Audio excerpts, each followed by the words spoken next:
wabarakatuh. Waalaikumsalam warahmatullahi wabarakatuh. Bismillahirrahmanirrahim. Alhamdulillahirabbil alamin.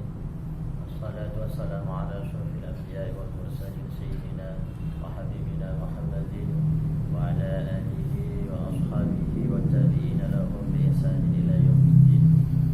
Yang terhormat dan yang saya hormati pimpinan cabang Bina Meragen Pak Sinten Pak Yayat. Salam kenal Pak Yayat. Yang saya hormati semua yang hadir di sini, karyawan, staf semua yang ada di sini, terutama Mas Husin, Mas Aldi, yang saya baru kenal ini. Mas Muhsin itu sudah teman lama sejak kuliah S1, satu kelas. Walaupun satu rating, satu kelas, tapi umurnya masih tuaan saya. Senior. Ya, senior. Tapi kita satu kelas dalam pendidikan S1. Alhamdulillah kita bisa berjumpa di sini dalam keadaan yang sehat walafiat. Maka patut kita syukuri ganti bacaan alhamdulillah bersama-sama. Alhamdulillah. Salawat serta salam semoga tercurahkan kepada beliau Nabi Muhammad sallallahu alaihi wasallam. Allahumma shalli ala sayyidina Muhammad wa ala ali sayyidina Muhammad. Yang saya hormati semua yang hadir di sini, ini ada berapa orang? Semuanya 12, yang satu masih di lapangan ya. Alhamdulillah. Satu masih.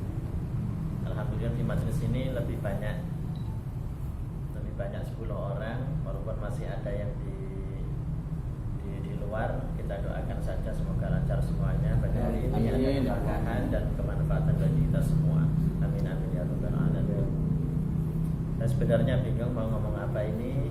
Nah, berhubung ini ada momennya adalah momen Rabiul Awal, momen Maulid Nabi serta momen Khatmil Quran, jadi saya akan singgung dua-duanya, walaupun hanya nanti sebentar-sebentar. Tapi kita buat kesepakatan saja, semoga tidak lebih dari jam 5. Ini saya sudah lihat jam 4:04. Nah, kemarin Pak Aldi itu menyampaikan pada saya itu nanti kira-kira 20 menitan. 20 menit saya bingung, padahal 2 menit itu opening.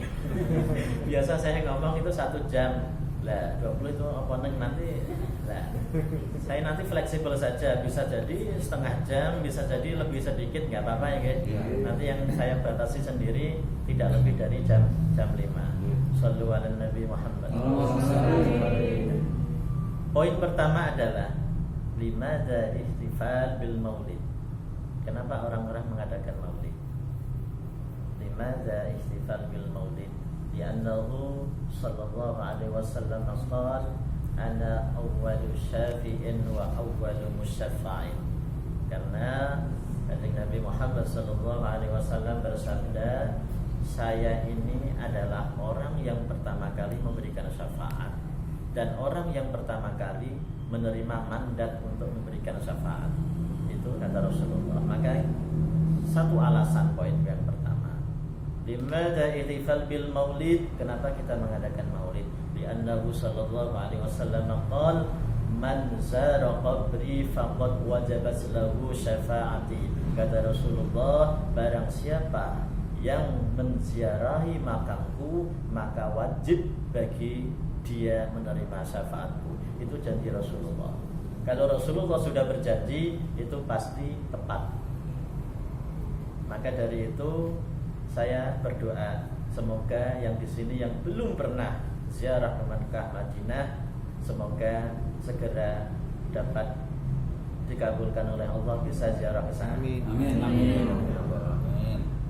Bukan tidak mungkin. Alhamdulillah saya sudah beberapa tahun yang lalu sudah bisa ke sana walaupun tidak punya pekerjaan. Artinya apa? Tidak harus kaya. Jadi ketika bayangke ya Allah sesuatu kekasih yang saya cintai sampai rindu, berbulan-bulan gak ketemu, sampai rindunya menangis, itu bisa jadi. Belas. Ini siapa? Iya. Itu pun belas dan ora duwe. Berapa itu? Allahumma sholli alaihi. Kenapa di dalam mimpi fa inna syaitana la yatanassalu bi? Kata Rasulullah, sesungguhnya setan itu tidak akan bisa menyerupai Kanjeng Nabi di dalam mimpi pun. Itu janji Rasulullah. Jadi ketika kita bertemu di dalam mimpi, ketemu siapa, bapak kita yang sudah meninggal contoh, itu belum tentu beliau yang menemui. Bisa jadi setan yang menyerupai. Tapi ketika bertemu di dalam mimpi ketemu Rasulullah, itu pasti Rasulullah. Tapi keadaan seperti itu, ketemu Rasulullah itu dalam keadaan yang berbeda-beda. Ada yang memang ketemu dalam keadaan kecil seperti bayi, tergantung tingkatan spiritual yang dialami, kedalaman spiritual yang dialami. Bisa jadi terlihat jauh, bisa jadi terlihat jelas, bisa jadi terlihat membelakangi. Nah, itu tergantung keadaan kita, spiritual kita kepada Allah Subhanahu wa taala. Kita sholawatan sedilok ya. Sallallahu ala Muhammad sallallahu alaihi wasallam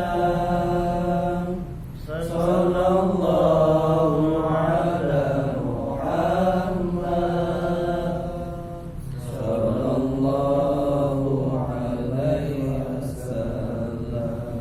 Anta syamsun anta badrun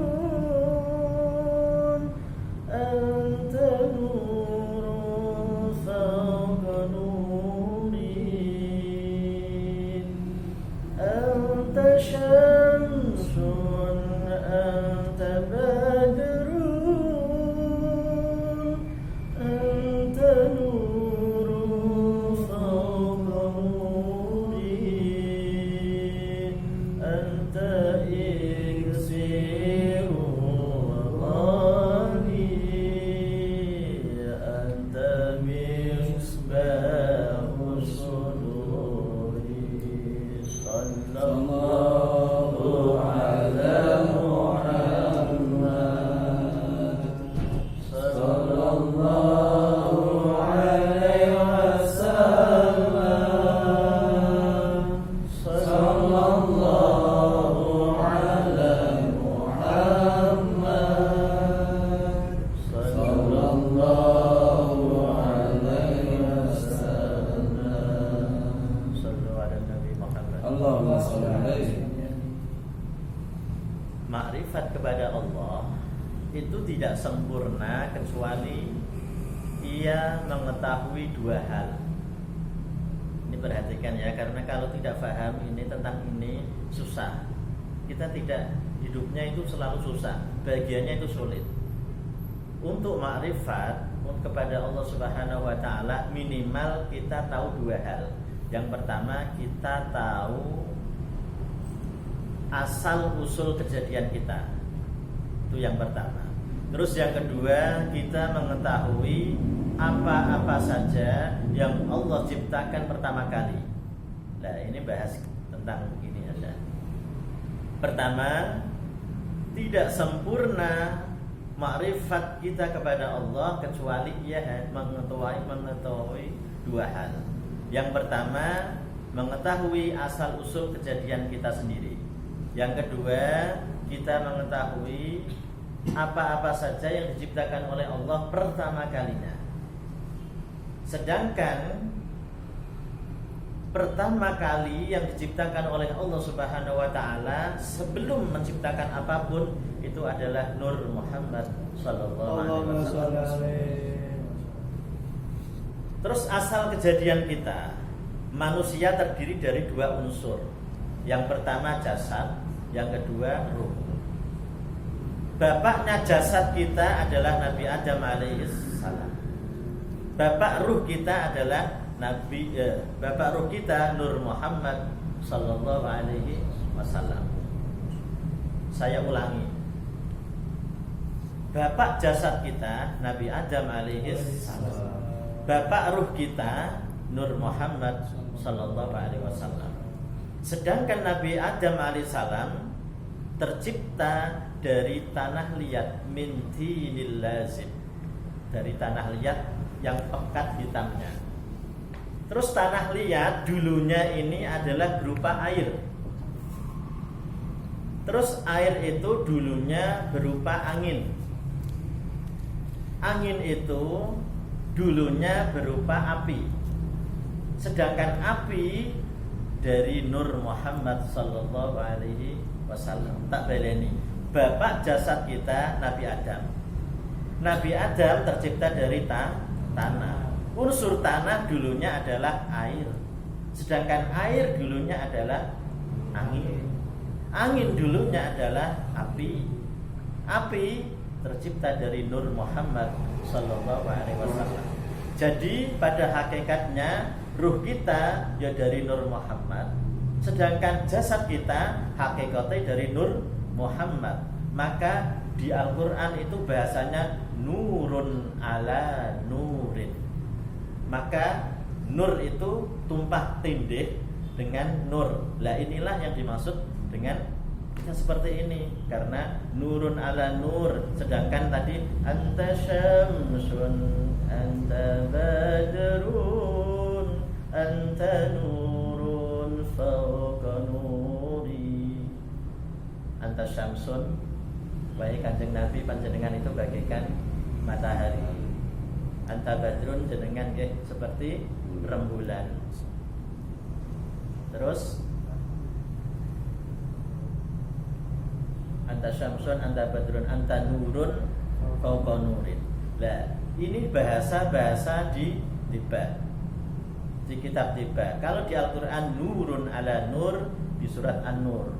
Nah, inilah maksud dari nur bertumpang tindih dengan nur, karena jasad kita hakikatnya dari Nur Muhammad sallallahu alaihi wasallam, ruh kita juga Nur Muhammad sallallahu alaihi wasallam.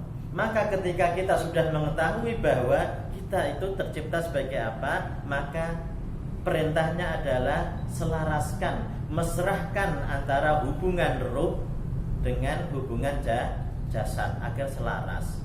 Sedangkan alam semesta ini tercipta dari Nur Muhammad sallallahu alaihi wasallam. Berarti perintahnya adalah mesrahkan hubunganmu dengan alam semesta, sama-sama dari Nur Muhammad sallallahu alaihi wasallam. Maka ada ilmu yang namanya meditasi. Meditasi adalah menyeimbangkan, menselaraskan antara pikiran, hati dengan jasad, tubuh dengan alam semesta. Karena ada partikel yang sama, yaitu dari Nur Muhammad sallallahu alaihi wasallam. Maka meditasi seperti ini adalah satu untuk menghilangkan penyakit, menghilangkan stres, menghilangkan berbagai persoalan yang rumit, sehingga kita itu lebih tenang. Karena begitu kita tenang, bisa perintahnya tadi menyeimbangkan, menselaraskan, bisa memesrakan hubungan kita dengan alam semesta karena satu, ada partikel yang sama. Jadi ketika kita tenang, maka ada energi yang masuk, energi positif, energi kosmik yang masuk dalam sini, maka ini akan menyehatkan badan kita. Bisa dipahami ya antara meditasi dengan seperti itu. Nah, hanya saja meditasi kan ditemukan tidak berdasarkan tauhid, artinya apa? Itu berdasarkan memang ilmu pengetahuan sendiri. Tapi sebagai umat Islam, alangkah baiknya jika kita mengetahui bahwa alam semesta dari Nur Muhammad sallallahu alaihi wasallam. Bapak jasad kita juga hakikatnya dari Nur Muhammad sallallahu alaihi wasallam. Ruh kita juga dari Nur Muhammad sallallahu alaihi wasallam. Harusnya padu antara kita dengan alam semesta, biar kita rileks. Padahal di dunia ini yang kita inginkan adalah hidup bahagia. Gini apa buatannya? Yang kita cari itu hidup bahagia. Jomblo kalau bahagia memang ya itu pilihannya. Daripada punya istri satu, galdino ngomel terus. Icolke. Ngomel terus, goleke tok nganu kita tambah. Sallallahu alaihi Nabi Muhammad. Kita coba kita berusaha tenang dengan duduk yang santai. Kita pejamkan mata, kita tarik nafas. Satu nafas ini kita sambil zikir Allah, kita lepas Allahu Akbar. Nah, bayangkan kita hilangkan semua penat-penat yang kita miliki. Persoalan masalah-masalah kita kosongkan semua. Kita hirup dalam-dalam sambil Allah, langsung keluarkan Allahu Akbar. Kita selaraskan hubungan kita dengan alam semesta. Nanti kita akan lebih bahagia dan rileks. Coba kita, yuk 1, 2, 3. Pejamkan mata, terus hirup. Ulangi sekali lagi. Sambil zikir Allah, lepas Allahu Akbar. Seperti itu berkali-kali sambil tenang, hilangkan permasalahan-permasalahan, kosongkan pikiran, dan nanti energi akan masuk.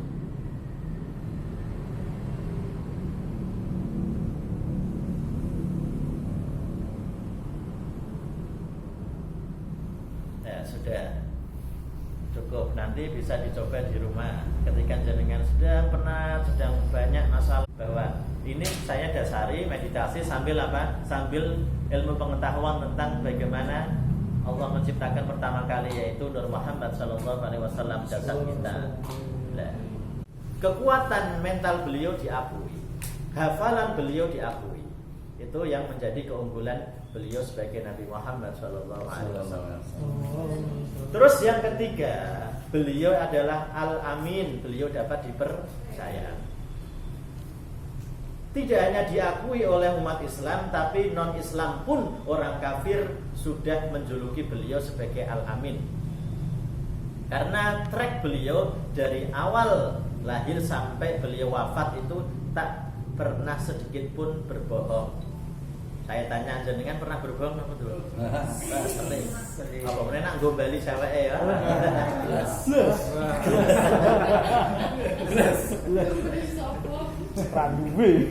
Randuwe iki paling aman. Apa meneh kok duwe gandengan liya iki tak ngapusi tambah akeh. Jarene kerja ternyata ning kafe. Duwe guru-guru duwe. Jane ngarani ini. Kadang resikonya wong ganteng ya memang susah. Mas bener ganteng. Iya. Sallu ala Nabi Muhammad. Al-Amin yang ketiga. Terus yang keempat, ini adalah Rasulullah. Di dalam surat Al-Ahzab ayat 4 sampai 5 itu menceritakan tentang masalah anak angkat. Rasulullah SAW pernah mengangkat anak angkat seorang laki-laki yang namanya Zaid bin Harisah. Tapi pada masa periode Mekah sebelum Nabi Muhammad hijrah ke Madinah, orang-orang sekitar itu memanggilnya Zaid bin Muhammad. Padahal bapak dari Zaid adalah Harisah. Tapi karena diangkat oleh Nabi Muhammad sebagai anak angkat, orang-orang menganggap bahwa Zaid bin Muhammad. Tapi ketika pas Kanjeng Nabi sudah periode Madinah, wahyu turun. Terus Nabi Muhammad ditegur. Salah satu tegurannya adalah ud'uhum li'abaihim huwa aqsatu indallah. Maka panggillah mereka dengan nama-nama yang dinisbatkan kepada ayah kandungnya, karena yang demikian itu lebih adil di sisi Allah Subhanahu wa taala. Maka ini sebagai pembelajaran bagi kita. Siapapun yang punya anak angkat, jangan dinisbatkan kepada yang mengangkat. Biarkan bapak kandungnya tetap namanya bapak kandungnya. Contoh tadi yang Nabi Muhammad itu Zaid bin Harisah, jangan sampai Zaid bin Muhammad. So, apalagi pas ngangkatnya adalah anak perempuan, sedangkan anak perempuan butuh wali. wali ini tidak bisa digantikan oleh ayah angkat. Maka beritahulah sejak dini kecil bahwa Nduk, ayahmu sebenarnya bukan saya. Saya ini hanya ayah angkat, berusaha terawat, berusaha untuk mikirkan awakmu, bantu orang tuamu. Orang tuamu masih hidup, namanya ini kadang di silaturahim ke, di hubungannya dijaga, setidaknya diberitahulah, jangan sampai ditutupi. Lah, masyarakat kita kadang ada kalanya yang memang sengaja menyembunyikan. Padahal Nabi Muhammad sendiri ditegur oleh Allah, ud'uuhum li'abaihim wa aqsatu indallah. Panggillah mereka dengan sebutan nama-nama yang dinisbatkan kepada ayah kandungnya. Karena yang demikian itu lebih adil di sisi Allah Subhanahu wa taala. Ini pembelajaran bagi kita. Shallu ala Nabi Muhammad. Kalau memang Al-Quran kok karangannya Nabi Muhammad, kenapa di dalam karangannya kok Nabi Muhammad sendiri ditegur? Kira-kira mungkin atau betul? Jenengan secara rasional punya buku karangan, jenengan nulis buku ilmiah, tapi dalam karangan jenengan, di dalam buku jenengan menegur keras diri sendiri. Kira-kira mungkin enggak? Enggak mungkin. Biasanya kan biografi diri sendiri ditulis yang paling baik-baik. Lulusan sekian, lulus sampai ini, guru besar ini, pernah ngajar di sini, wah sing top. Semua seperti itu. Enggak mungkin aibnya sendiri, kekurangannya sendiri ditulis sendiri. Itu enggak mungkin. Nah, makanya karena itu wahyu, Nabi Muhammad menyampaikan apa adanya. Shallu ala Nabi Muhammad. Itu salah satu bukti bahwa itu bukan karangan Nabi Muhammad sallallahu alaihi wasallam. Terus bukti selanjutnya di dalam surat Abasa juz 30, Abasa wa tawalla an ja'ahul a'ma wa ma yudrika la'allahu yazakka. Itu bercerita tentang Nabi Muhammad pernah berwajah masam dan berpaling ketika ada orang tua laki-laki sedang buta matanya, ia pengen minta pengajaran dari Rasulullah Sallallahu Alaihi Wasallam. Tapi pada masa itu Kanjeng Nabi sedang repot ngurusi orang Quraisy yang kaya-kaya yang terhormat. Jadi seakan-akan orang miskin tersebut itu tidak terabaikan. Kanjeng Nabi bermuka masam ralewo, terus berpaling, lebih ngurusi pada orang-orang yang terpandang. Langsung ditegur oleh Allah. Tidak seperti itu caranya. Tolong utamakan yang butuh. Sedangkan orang-orang yang terpandang itu seandainya tidak itu enggak apa-apa, dia sudah cukup. Utamakan yang miskin itu. Rasulullah ditegur seperti itu. Terus pertanyaannya, Rasulullah berarti salah terus ya? Itu tidak seperti itu. Itu hanya sebagai pembelajaran bagi umatnya. Nah, Kanjeng Nabi itu sifatnya maksum. Maksum itu terlindungi, terjaga dari dosa dan kesalahan. Memang didesain seperti itu agar apa? Menjadi pelajaran bagi umatnya. Bukan berarti Rasulullah sengaja salah atau bagaimana. Tidak. Rasulullah itu maksum. Nabi itu maksum. Yang tidak maksum ya kayak kita sendiri ini banyak dosa, banyak salah, sidik-sidik dirasani ya mumet.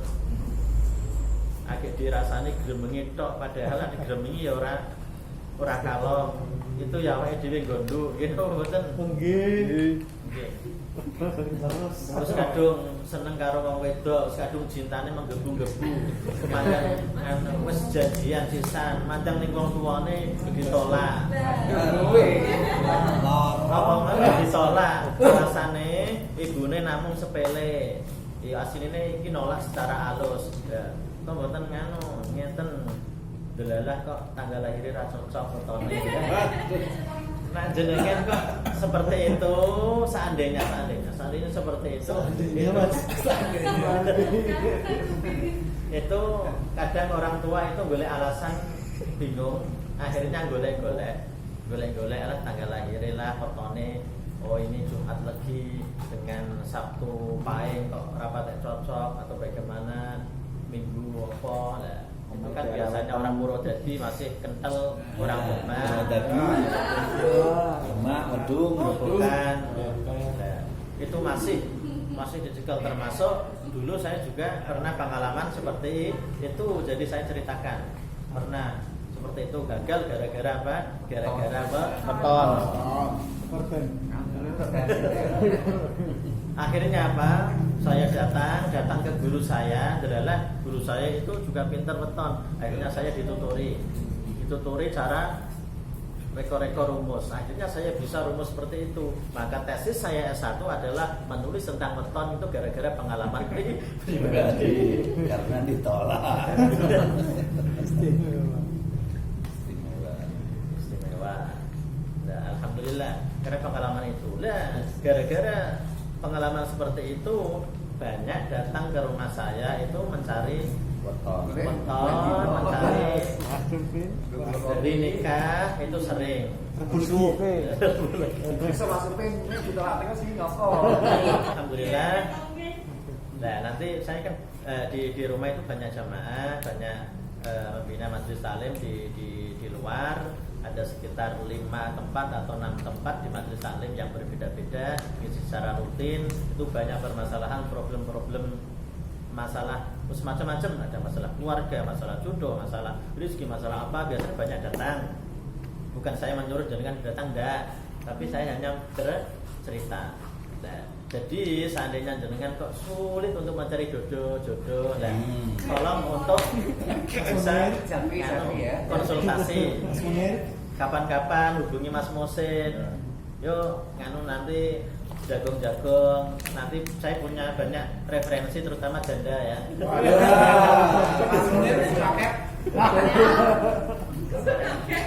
Dapat juga. Orang yang ada anaknya, kan macam-macam kali. Ternyata jamaah saya itu banyak yang janda. Alhamdulillah.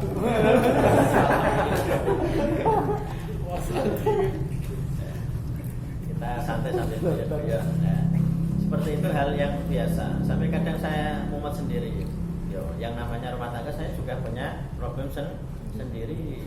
Tapi relax saja karena kamu diajak jagongan untuk. Nah, tapi saya setidaknya punya rumus. Rumus apa? Saya orangnya lumayan cuek. Jadi tadi ada rumus yang sudah saya sampaikan bahwa kita ini seharusnya mesra dengan alam semesta. Untuk mengobati diri kita sendiri stres ataupun capek ataupun apa, itu kadang saya mengobatinya diri sendiri itu dengan cara berbaring, terlentang sambil fokus. Karena apa? Mencari kekuatan alam. Karena kita bersinergi. Kita berusaha mesra hubungan kita dengan alam karena kita satu partikel dari Nur Muhammad Sallallahu Alaihi Wasallam. Hanya saja saya tidak namai meditasi, cuma ya pokoknya seperti itu. Kita sampaikan ada manfaat dan berkah bagi kita. Bismillahirrahmanirrahim.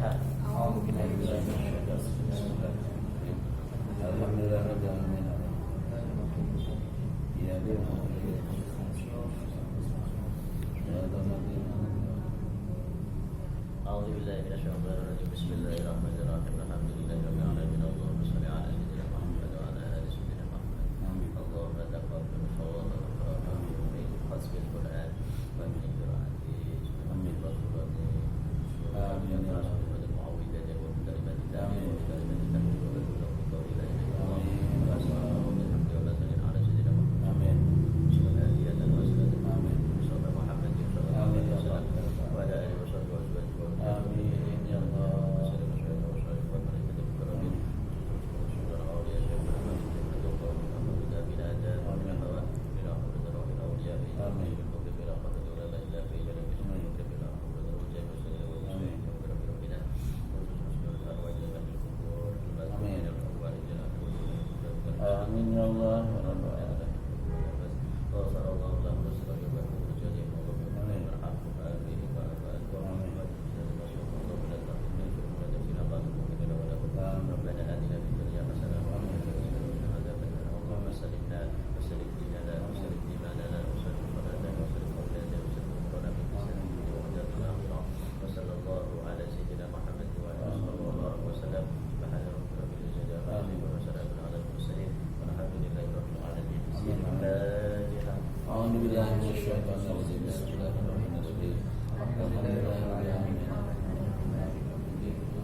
المصطفى بلغ مقاصدنا واغفر لنا ويا واسع الكرم والحديث التي ترجى شفاعته بكل أول من الأول مولاي صل وسلم دائما